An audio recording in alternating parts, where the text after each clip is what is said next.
Hi, it's Jeff Open, the Big Game Hunter, and welcome to Career Coach Office Hours for, guess what, May 3rd, 2022. I spend time twice weekly talking with you and answering your questions about job search, hiring more effectively, management, leadership, and dealing with different workplace issues as you see fit to bring them up.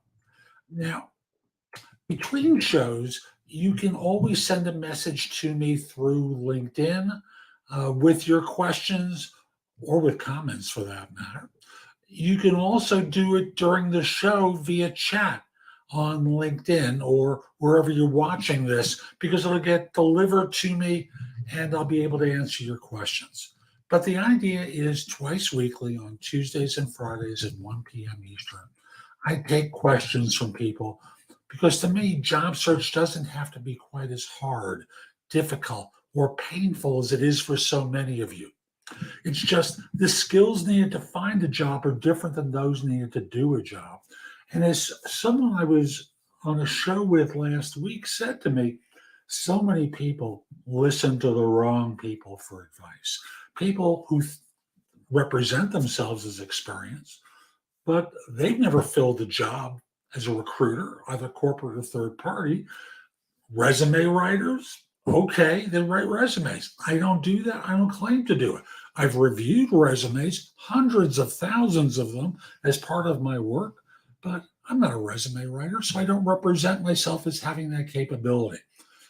And they represent themselves as having the ability to fill jobs with you. I don't write LinkedIn profiles. I was member 7653 on LinkedIn. I know what people look for. I've paid attention to what LinkedIn says, but I'm not a LinkedIn profile writer, nor do I claim to be that way. But so many people represent themselves as career coaches and resume writers. Which one are you? So I'm just telling you, look for people who really know the subject. Look at their backgrounds and figure out for yourself, are these people who really know about how to get a job, or are these people, individuals who write great resumes? They think the twain meets. Often the advice that's given isn't great. And I'm here to answer your questions. So I'll just simply start off by saying, and this is preceding what I call my coffee toast. So bear with me. I'm going to come to that for a second. I released a video today called Making Your Resume ATS Likeable. I think it's one of the best interviews I've done and I've seen related to applicant tracking systems. I'm going to put a link in the chat area. Copy it for yourself. Watch the video when you have a chance. It's an interview that I did with Michael Yinger, and we really talk about making your resume ATS likable so that you're not going to get bounced out. You'll understand how these systems really work well so that you can tailor your resume to make them want to talk to you instead of it being the perpetual black hole. So again, that link is in chat. Watch the video. It's about a half hour long. It's a really good show. Now, let's go to the coffee toast. So I want to toast those of you who every day, in almost every way, demonstrate how much your work means to you. It may not be perfect, but you're trying to be excellent all the time. And when you make mistakes, you own up to them because your relationship with your coworkers matters. I want to give you a quick toast. After all, coffee is the drink that made America great, right? Not Coca-Cola, not Pepsi, certainly not Mountain Dew. Maybe Yoo-Hoo? I grew up in New York at a time where there was a beverage called Yoo-Hoo, a chocolate drink, not chocolate milk, but a chocolate drink. Ugh. In retrospect, what was I doing having that stuff? I have no idea if the product is still out there. Not Yahoo, Yoo-Hoo. So I've got a bunch of questions to answer for people. And let me just scroll to the first one. What are the best interview questions that are tricky and require presence of mind to answer them? So I presume this is one for an HR professional or a hiring manager who wants to show that they really are on the ball, but you're not. The reality is the questions that are tricky and that will require presence of mind are ones that are going to require someone to demonstrate their knowledge that fits the requirements that you have. Everything else, excuse my language, is bullshit. So don't waste your time trying to come up with the can you top this question? It's stupid. Instead, focus on figuring out what will allow you to determine that this person is qualified to do your job. Period. That's all you need to do. Everything else is you trying to be, to show off. And you don't need to do that. You need to fill a job with someone qualified. Why do you think that a cover letter is an important part of the recruiting process? So it doesn't have to be that way, but it is. And the reason it is because it's an opportunity to present your credentials in a way that's packaged succinctly and demonstrates your fit for a particular role. Thus, like I'm talking about with the ATS, anything that you do that's going to demonstrate your fit succinctly serves you and serves the audience. Thus, I encourage you, write great cover letters tailored to confirm the data that matters to the reader. For example, if they're looking for someone with 8 years of project management and a list of other skills, and they demonstrate functionality, you want to have a cover letter that demonstrates all those attributes for you. Because as you listen to the interview that I did, resumes and cover letters really should confirm what it is that you have in the way of experience that relates to what a firm looks for with recency. So it's recent experience, that it's easy for the systems to read, and that's what a cover letter should really do. It should demonstrate that kind of fit. Okay. Let's continue on to the next question. How long should job applications be kept? Well, I'm going to start by saying job applications can be kept forever because they're automated. So automate it, have them as part of your system so that they're searchable in the future. And this way, useful information can be kept. Now, are you talking about paper? No one keeps paper. You have resumes that go into your system, applications that may be used, may be filled out online when someone applies. Keep those in your system and use them for search for future positions. Don't delete them. That's goofy. You got data that's useful to you for filling subsequent positions. Use it that way so that in this way, it's a resource for you. It's not an annoyance. What does it mean to turn the tables in an interview? So when you think of an interview, an employer has power and they're putting a certain amount of pressure on job applicants to perform. And in doing so, there's a power differential that gets displayed in the course of the interview by them, so that in this way, they've got control. So turning the tables is exactly that. You now have power, or you've leveled the power between you and the interviewer. In the way I teach people how to interview in the Ultimate Job Interview Framework course that I have through my website, right off the bat, we take the power differential where they're up high and you're down below, and we level it, we level it so that in this way it's two peers talking to one another rather than superior subordinate, because when they're up high it's because they have all the information and you have what you've read or you think that they're looking for, and that puts you in a disadvantage. So I personally believe you do it right away, but turning the tables, well, some people would believe that it's them, you exerting pressure, you exerting authority and command. Nonsense. Why are you doing that? If you're a junior person, it doesn't work. They don't buy into it that you've got power and authority.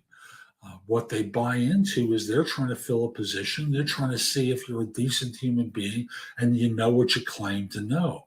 Turning the tables on them, which I believe comes out of card games in the Wild West, but I digress. Turning the tables on them is nonsense. It really is. Don't waste your time with such crap. Focus in on showing them that you can help them. They have a problem, you can solve it.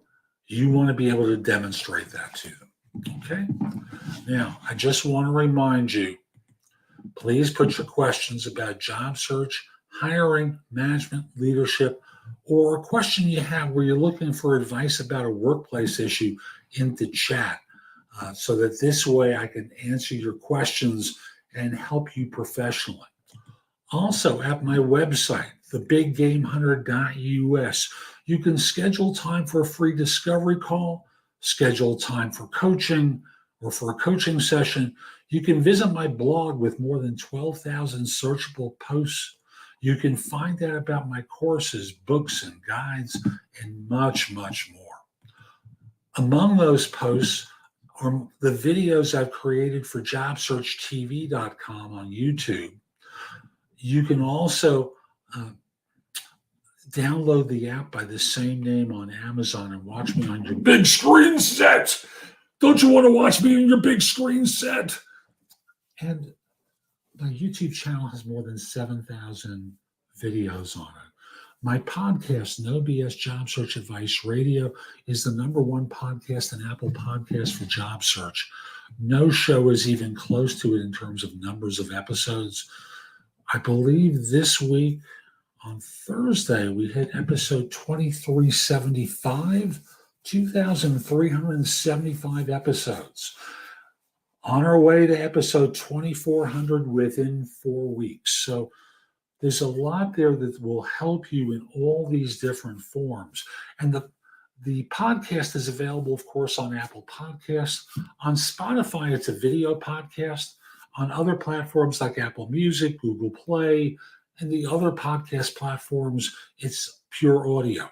So however you want to watch it or listen to it, by all means, subscribe, have it delivered to you Monday through Friday, 5 days a week. These days, Monday through Thursday is a short form episode where I provide job search advice. Friday is a long form interview, 30 minutes-ish. I do it on Fridays because, frankly, it's longer than I deliver earlier in the week, so I give you a little bit more time over the weekend to listen to it. So, No BS Job Search Advice Radio, Monday through Friday. New episodes come out on midnight Eastern time. Now, let's move on to the next question. Okay? How do prospective employers have any clue as to what a person's ability or talent is when even current employers only care about the employee's recent experience?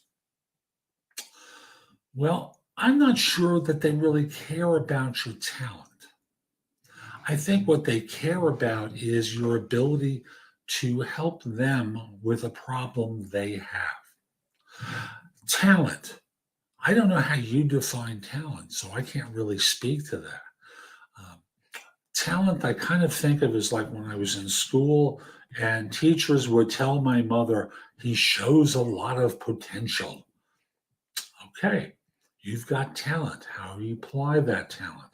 In theory, that's what the interview is designed to glean. What do you know? what your abilities are, what have you done that would possibly help us with our problems, and your talents really will be demonstrated over the course of time once you're on board. Your skills will be demonstrated that way as well. So I'm not sure there's a very simple answer to your question, but uh, number one, over the course of interviews. Number two, over the course of your performance.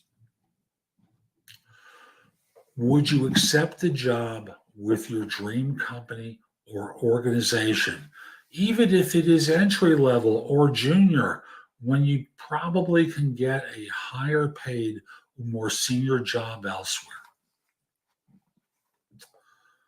So I interpret this as being a question from a less experienced professional. Senior people would never ask this sort of thing. Because they know they're not qualified to do the entry level job anymore. They can direct those people, but they can't do it. So let's say you're a 5-year person and you have the opportunity to get an entry level position at your dream company. I wouldn't do it. And it's not purely about the money, it's about the nature of the work. You've outperformed the entry level job. Your mind is going to turn to mush over not too long a period of time. You will get bored and disinterested and thus not be able to perform at quite the level you should. And that's going to have an adverse impact upon how you're seen in that organization because you took something a couple of levels down from yourself that you shouldn't have. So, no, I would never encourage someone to take a major step backward or even a minor step backward because you're going to get bored. That's the fact of it. We go to the next question. Can a bad accent stop me from getting a job? Now, I know what people want me to say. Oh, no, not at all. Your ability has to come through so that in this way, organizations will see your talent and want to. Bull. The more senior you are, the more oral communications are important. That's the fact of it. The more senior you are, the more your ability to communicate with others is going to become important. And if you don't speak well enough to be understood, and this has nothing to do with your comprehension, it's about other people's ability to understand you that I'm bringing up. So if you can't be understood, you're not going to get promoted. You're not going to advance in organizations because senior leadership has an expectation that they can speak to someone and understand the answer they're getting back. It's a pretty reasonable request. So, yes, it will hold you back. How do you remedy that? Well, I always encourage people go to Toastmasters, practice speaking. You can find Toastmasters all over the world. Toastmasters.org, I believe, is the website. In the US, I know you can enter a zip code and find chapters that meet and when they meet near you. There are meetings all over the world. There are a lot of great opportunities to speak there extemporaneously, as well as doing short prepared speeches. Anytime you have an opportunity to speak to a group in a supportive environment where you can learn how to speak better, it serves you. They have people who will evaluate what you say, will support you with getting better. It will really help you a lot. So when I see a question like this, I want you to go to Toastmasters, start practicing there. It will really help you.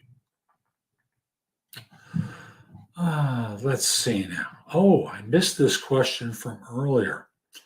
Does HR hire employees based upon their experience? HR doesn't hire employees. Let's go to that first of all.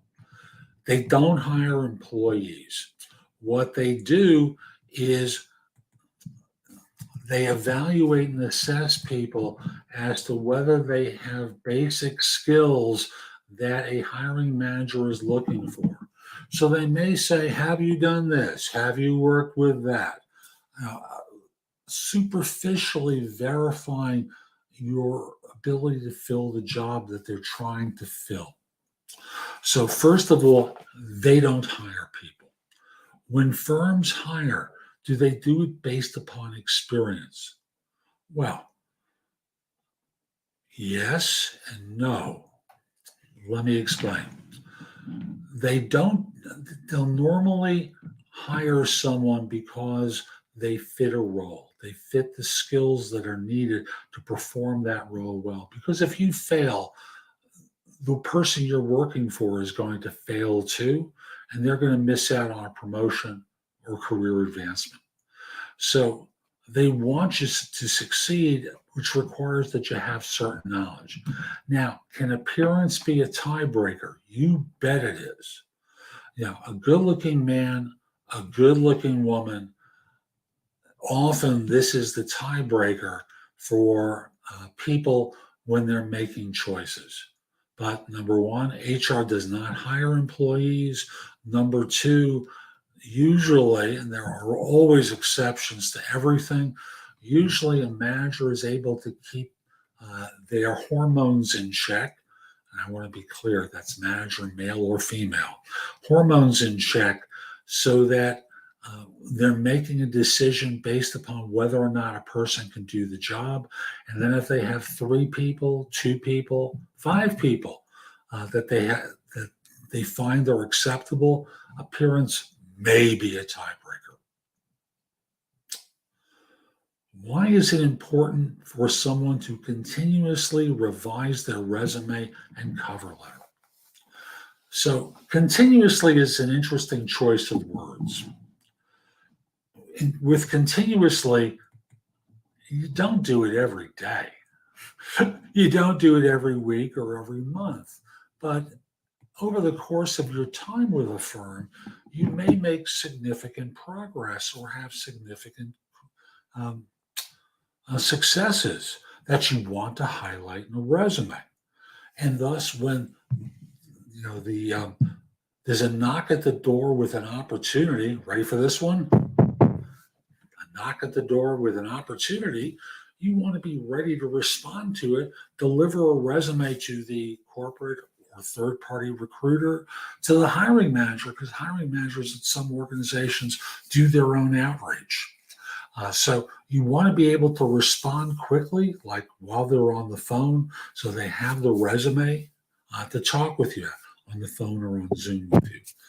So that this way they have a copy of the resume, they're not waiting for it. So that's why you do it. The person who gets ahead isn't always the smartest or work the hardest.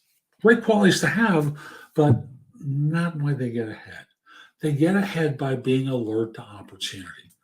Sometimes they're internal to the organization, and keeping a resume and cover letter up to date, and LinkedIn profile, by the way, up to date, serves you professionally.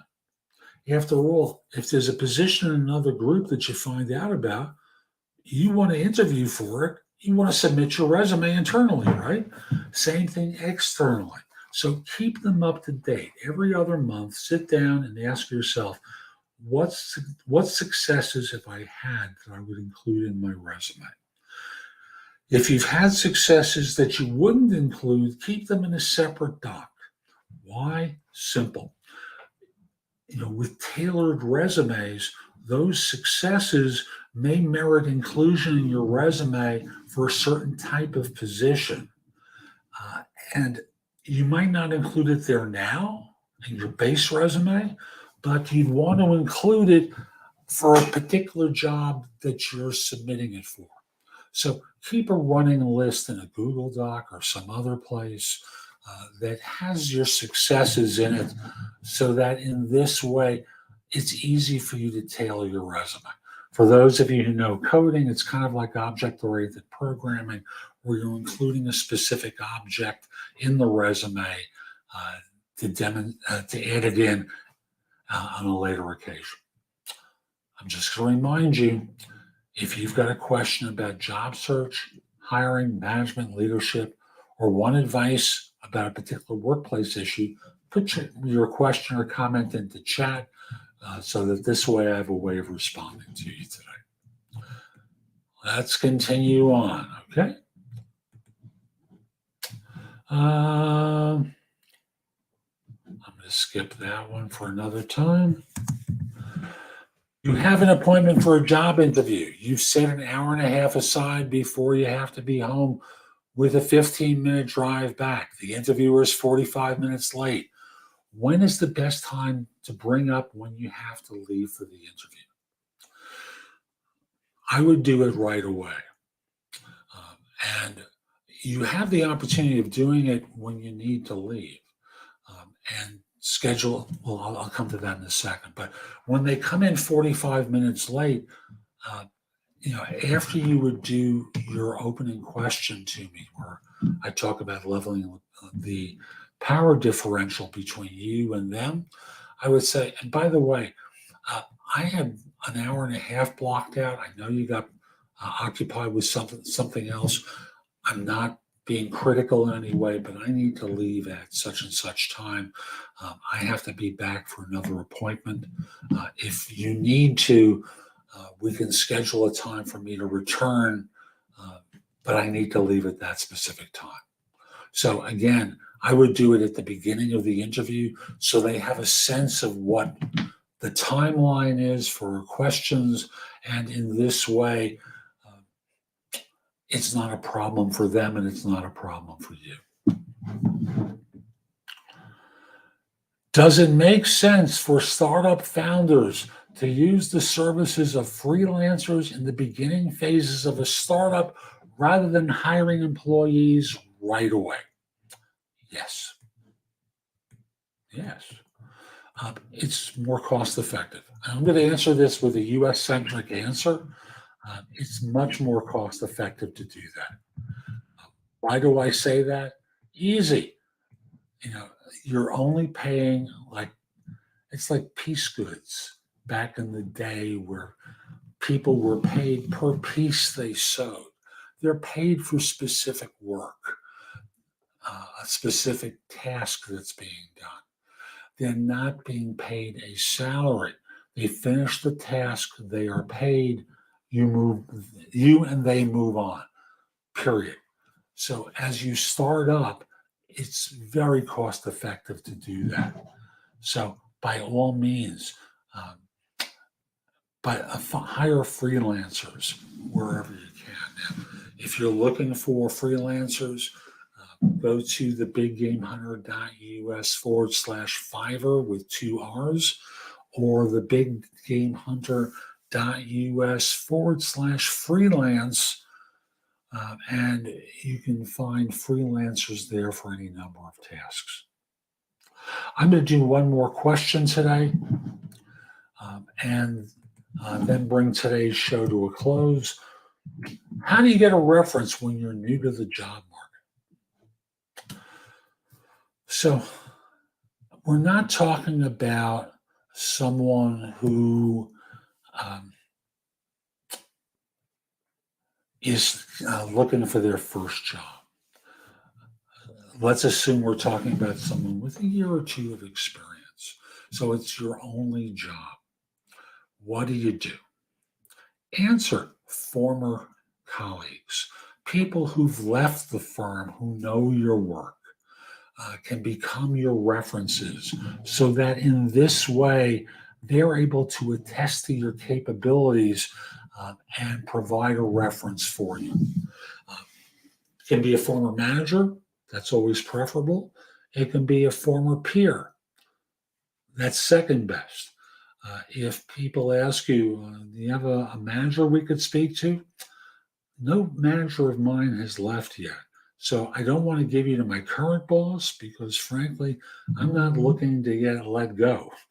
They're not aware that I'm looking. I haven't been fired. I was approached about this job, and I'm interested, but I'm not prepared to put my job on the line here without having an offer that I find acceptable. So Respectfully, this is my best reference. By the way, you can also use former users if you're in a situation where users can evaluate your work, but former people who can attest to your abilities and capabilities become your best choice. So I hope you found this helpful. I'm Jeff Altman. Visit my website, thebiggamehunter.us.